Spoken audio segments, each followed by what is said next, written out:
Listen here. Apparently some of y'all really like thinking that I don't know what I'm talking about when it comes to my Miatas. Now, I will be the first to admit that I have been learning as I go. I'm self-taught in a lot of this stuff, and I'm very much not a professional. But by this point, I do have a lot of experience with Miatas, especially NA and NB Miatas. So believe it or not, I do actually have a decent understanding of what I'm talking about. Now, I know I didn't give any explanation in those videos, and I know intuitively it seems like a starter or starter solenoid. So here's your explanation so that I can stop replying to all the comments, please. First of all, I do actually have two cars that have this issue. The Spec Miata, like you guys saw the other day,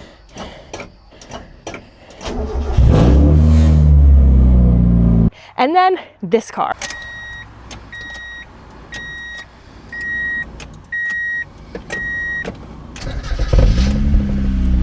Like I said, intuitively, this does seem like a starter or a starter solenoid. So I have actually replaced the starter and the starter solenoid on both cars with new OEM units. Just to make sure that I didn't just happen to get a bad unit, I did go and have those both tested, and they both tested well. So we've got good starter solenoid, new, and absolutely no difference. So I learned that the starter solenoid circuit actually goes through the clutch switch and the ignition switch on the way to the starter solenoid.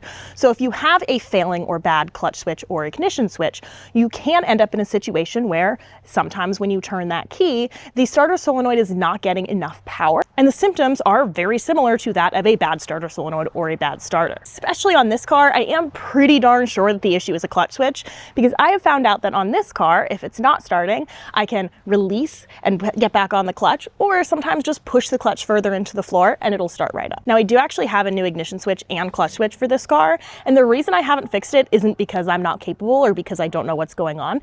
It's because, frankly, it is nowhere near the top of my list. So yeah, I will eventually get these cars fixed, but they run just fine. They start, it just takes maybe a tiny bit more effort, but I'm not pressed about it.